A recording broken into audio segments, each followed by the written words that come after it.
Bom dia, boa tarde, boa noite. O meu convidado de hoje costuma se definir, nas palavras de Belchior, como um rapaz latino-americano sem dinheiro no banco, sem parentes importantes e vindo do interior. Mas com muito estudo, muita dedicação, muitas reviravoltas em sua vida, ele conseguiu passar em alguns concursos e hoje é procurador federal há 14 anos, tem 2 mestrados e é professor nas carreiras jurídicas do Gran Cursos Online. Mas antes de iniciarmos esse papo aqui que vai te ajudar muito, que vai te inspirar, eu quero pedir a você que assine nosso canal e ative as notificações para receber em primeira mão todos os vídeos que lançamos por aqui semanalmente. Toda quinta-feira, uma nova entrevista para você. Professor Fernando Maciel, um grande prazer estar aqui com você hoje. Obrigado por dedicar o seu tempo aqui a esta conversa, a contar um pouquinho da sua inspiradora história. Eu que agradeço, Gabriel, a oportunidade de fazer parte desse seleto grupo do rol dos imparáveis e poder compartilhar um pouco da minha história para que sirva de motivação e, quem sabe, até mesmo compartilhar alguns erros para que aquelas pessoas que estão se dedicando ao concurso também não cometam e possam otimizar, né, a sua tão almejada aprovação no concurso. Professor, me conta as suas origens, de onde você veio, você que trouxe essa frase do Belchior, né? Você é do interior, então qual cidade, como é que era a vida nessa época? Eu sou do interior do Rio Grande do Sul, uma cidade chamada Montenegro, aproximadamente 60 mil habitantes. E sou de uma família humilde, né? Sou filho único de mãe solteira, a minha mãe é uma manicure, que sempre trabalhou muito para garantir a minha educação. Então, não tive muitas privações, mas também não tive muita facilidade e por ser um filho único, eu sempre tive que buscar a minha independência, porque eu sabia que mais cedo ou mais tarde eu seria o responsável por garantir, né, o sustento da minha mãe, aquela pessoa que dedicou a vida dela para garantir o meu estudo e a minha realização pessoal e profissional. Nada mais justo que hoje eu tenha condições de dar toda essa estrutura a ela. Você me contou uma história curiosa, que já aos 8 anos você já tinha em mente essa responsabilidade, né? Isso. Como é que foi? Como eu disse, por ser filho único, via de regra, a gente é destinatário de uma super proteção. A gente sabe que mãe é mãe, eu sei que até hoje, né, com 42 anos, se eu me distrair, a minha mãe já me chama de neném e já eu tenho que limitar e mostrar que eu já cresci, mas eu sei que isso é natural com toda mãe, né? Eu vou ter 90 anos. Natural é natural, é instinto materno, mas ela me destinava essa super proteção e eu queria ter independência. Então, naquela época, com 8 anos, eu queria, por exemplo, acordar sozinho, eu queria me vestir, eu queria ir para a escola sem ter a necessidade de ela fazer tudo isso por mim. Aí ela me perguntou com 8 anos o que eu gostaria de ganhar de aniversário. Então, eu falei que eu gostaria de ganhar um despertador, porque eu gostaria de acordar sozinho e ir para a escola. Presente diferente, né? Exato. Quando seus amigos estavam pedindo brinquedos, bibis, você estava pedindo aí um despertador. Exato. E também pelo fato de ser, né, filho de mãe solteira, não tive a figura paterna, eu também fui forçado desde cedo a assumir essa responsabilidade. Por exemplo, se eu estava dormindo em casa à noite, morava, né, no interior, tinha algum barulho, eu que tinha que levantar, por menor que eu fosse, eu tinha que levantar e descobrir o que é, porque a minha mãe era uma mulher, sentia medo, então desde cedo eu fui estimulado a tomar essa iniciativa e nada melhor que ter independência para conseguir vencer os desafios, né? Você estudava em escola pública? Sim, eu sempre estudei em escola pública. Eu costumo dizer que eu passei, na época a gente chamava segundo grau, hoje ensino médio, eu passei por inércia. Eu não era uma pessoa muito vocacionada aos estudos, eu sempre tive muita aptidão para esportes. Então eu participava das equipes de vôlei, de futebol, de handebol, de basquete e destinava quase todo o meu tempo para isso. E a minha meta em termos de estudo era conseguir a nota mínima, que era a nota 6 na época. Então, tive uma fase onde, de fato, eu não me dediquei realmente aos estudos e mais tarde que eu tive que buscar compensar toda essa deficiência. Mais tarde foi quando? Na universidade ou só nos concursos depois? Foi na metade da universidade. Como eu disse, eu passei por inércia o ensino médio, comecei o curso de Direito com muita ambição, mas também com muita inocência, achando que as coisas seriam fáceis, com muita ilusão, achando que tudo iria dar certo. E na metade da faculdade eu me dei conta de que eu tinha muita ambição e tinha pouca atitude concreta para realizar esse objetivo. Então eu não conseguia tirar uma nota muito boa nas provas da faculdade. Eu pensei, como eu vou passar num concurso, como eu vou conseguir, né, fazer uma boa petição se eu fosse advogar, se eu não consigo sequer, né, tirar uma nota boa na faculdade. Foi então que eu resolvi mudar completamente, né, o rumo da minha vida. Na ocasião eu trabalhava numa empresa privada, sediada lá em Montenegro, uma grande empresa, onde o meu avô trabalhou por 36 anos, então eu tinha uma tradição dentro dessa empresa. Você trabalhava numa empresa em uma cidade diferente de onde você morava, é isso? Não, ainda trabalhava em Montenegro. Um fato também relevante foi que quando eu estava para me formar no segundo grau, ensino médio, no terceiro ano, eu ainda era dependente da minha mãe, com 15, 16 anos, eu passei a sentir vergonha de pedir dinheiro a ela para ter que sair, para poder ir numa festa. Aí, sem ela saber, eu fui até o CIEE, verificar se tinha alguma vaga de estágio, só que teria que ser no período de dia, período diurno. Então eu tive que transferir, eu tive que mudar de escola, que eu estudava no período da manhã, mudei de escola para o período noturno, para poder fazer estágio, né, a partir dos 16 anos. E, passado 2 anos de estágio, eu passei a trabalhar nessa empresa privada, sediada lá em Montenegro, onde eu tinha toda uma carreira promissora, porque o meu avô já tinha trabalhado muito tempo e mostrava que ela era uma empresa que ela valorizava, né, a meritocracia, essas pessoas que se dedicavam ao trabalho na empresa. Porém, não estava atuando diretamente na minha área, eu estava começando a cursar Direito e não atuava diretamente nisso. Foi então que eu conheci uma pessoa muito importante na minha vida, que foi o advogado da empresa, o Dr. Salim Dal Júnior. Ele disse: Fernando, eu vejo que você se dedica muito, você tem muita ambição, mas eu acho que aqui você está perdendo o seu tempo. Eu acho que você deveria fazer estágio. Aí eu fiquei perguntando, mas como assim? Eu já fiz estágio.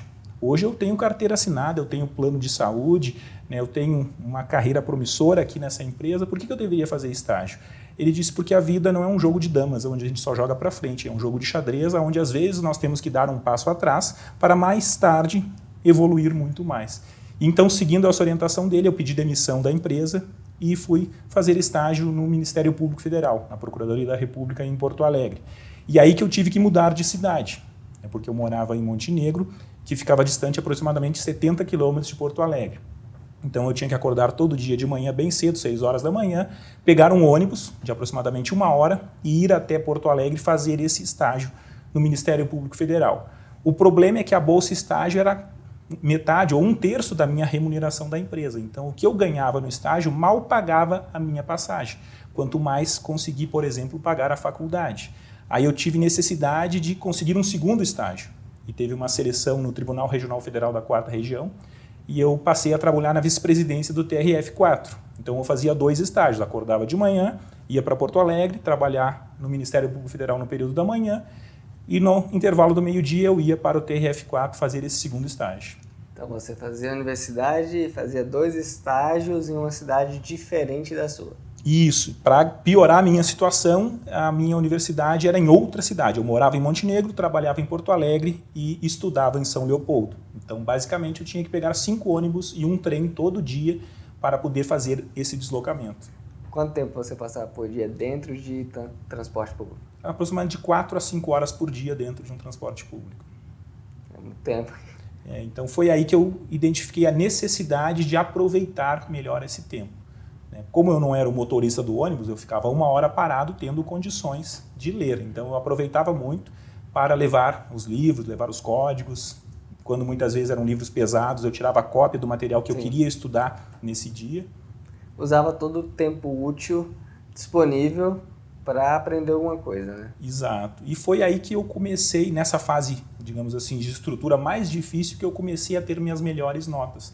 Como eu comecei a estudar mais e eu senti necessidade de reforçar isso estudando em casa, né? E um dos métodos que eu utilizei foi passar o caderno a limpo. Na época a gente não utilizava muito o computador. Eu copiava as lições durante as aulas e no final de semana eu passava todos os cadernos a limpo no computador. Aí eu acrescia a jurisprudência, a doutrina. Então para mim foi um método muito válido, porque eu ouvia o professor, eu anotava, depois eu passava o caderno a limpo. 1 semana antes da prova eu revisava e isso fez com que eu passasse a tirar notas boas. Comecei a tirar 9, 10, comecei a tirar um bom desempenho, fruto dessa metodologia de estudo, que era, né, ter o conhecimento, passar a limpo e depois revisar, e aí o conhecimento fixava. E o mundo dos concursos começou quando? O primeiro concurso que eu fiz foi ainda de nível médio para técnico judiciário no TRT, no Tribunal Regional do Trabalho da 4ª Região. Na verdade, quando eu me formei em 2002, eu fiquei 1 ano advogando, na iniciativa privada, no escritório de um amigo meu. E nessa oportunidade eu me identifiquei muito com a advocacia, eu gostava daquela questão de ter uma causa a defender, de ser como se fosse um jogo, de ter aquele estímulo de ter que convencer o juiz para dar ganho de causa ao meu cliente. O problema é que eu me sentia mal com a instabilidade financeira, porque na advocacia privada um dia você pode ganhar muito, no outro você pode não ganhar nada. Então eu não conseguia me adaptar com isso, então eu pensei, eu vou ter que buscar uma carreira que me garanta um pouco de estabilidade financeira.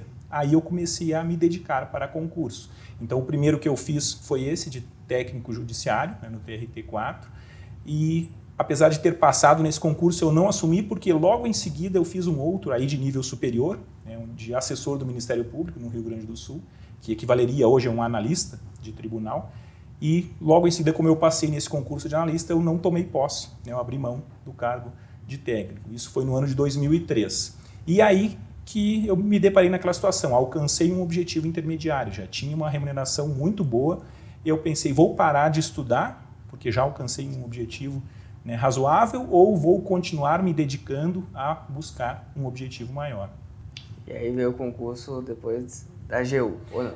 Um pouco antes, logo após 2003, eu fiz alguns concursos, algumas provas, por exemplo, para juiz federal, para procurador da República, até porque eu tinha feito estágio tanto no Ministério Público Federal quanto na Justiça Federal. E eu achava que aquilo realmente iria garantir a minha realização.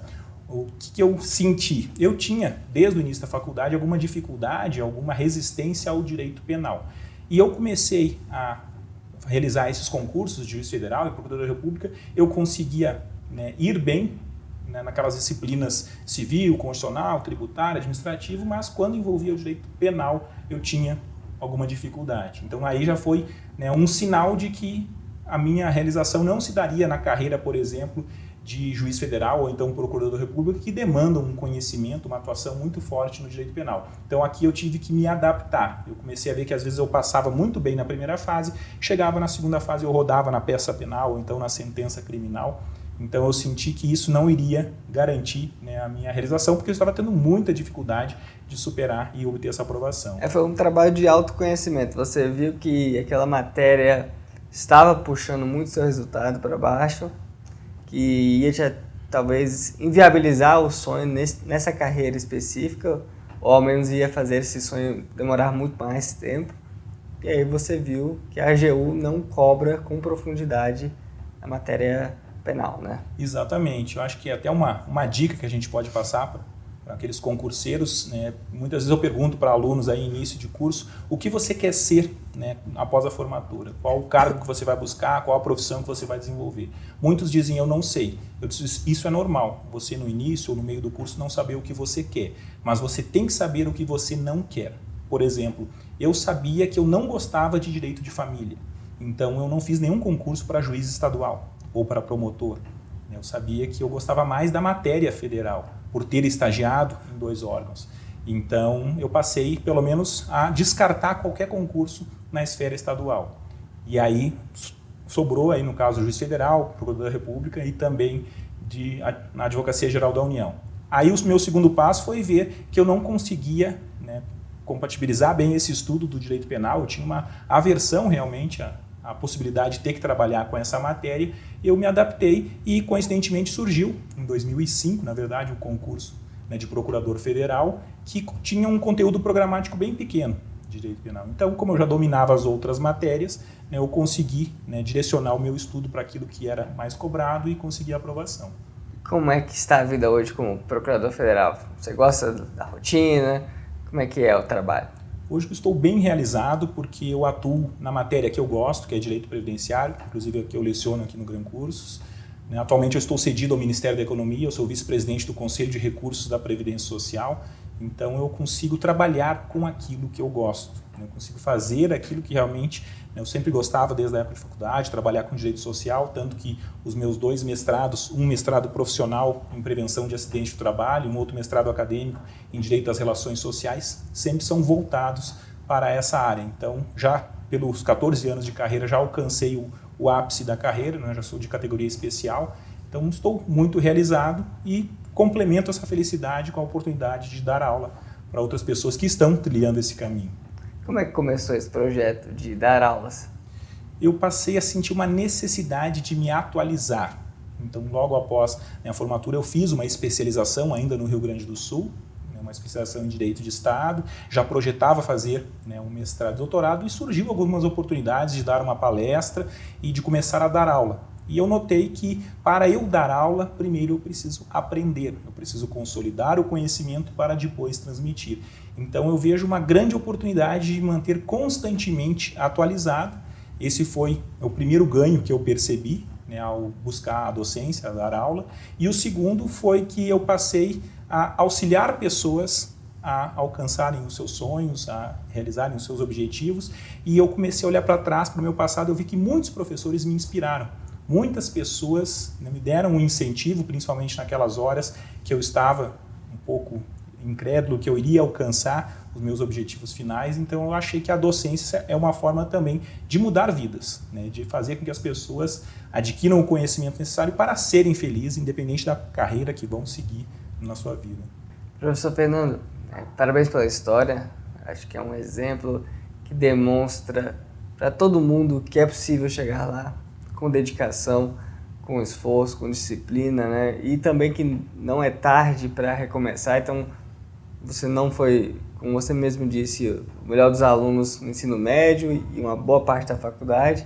Depois uma chave virou e você conseguiu virar o jogo também e chegar muito longe. Eu queria pedir a você que desse uma dica para quem está nos acompanhando, quem está pensando em desistir, quem acredita que não é para ela esse projeto de concursos ou outro projeto que ela ou ele porventura tenha, uma pessoa que está desmotivada, enfim, eu queria que você ajudasse ele ou ela a persistir, a ser imparável. Certo. A dica que eu tenho a dar é que a gente nunca pode desistir dos nossos sonhos. A gente nunca pode acreditar em pessoas que venham a nos limitar. A gente tem que acreditar no nosso potencial, mas saber que na nossa vida é 90% transpiração e 10% inspiração. Então, eu acho que você aí que está pensando em desistir, eu acho que você tem que rever essa decisão, porque você só não vai alcançar se efetivamente você desistir a partir de agora. Mais cedo ou mais tarde, e também colocar uma estratégia que eu sempre adotei, eu coloquei na mão de Deus. Eu estudava, me dedicava. Se fosse para passar, naquele momento isso vai acontecer. Tenho certeza que você não vai se arrepender de todo o esforço que você está fazendo para realizar o seu grande sonho. Professor, muito obrigado. Prazer tê-lo aqui conosco na equipe, como mestre aqui de Direito Previdenciário nas carreiras jurídicas do Gran Curso Online, e espero que possamos conversar mais. Foi muito gratificante conhecer um pouquinho mais da sua história. Eu agradeço. Se você gostou deste vídeo, assine nosso canal, ative as notificações e receba sempre em primeira mão os novos conteúdos que liberamos aqui. Toda quinta-feira, uma nova entrevista para você. Até a próxima.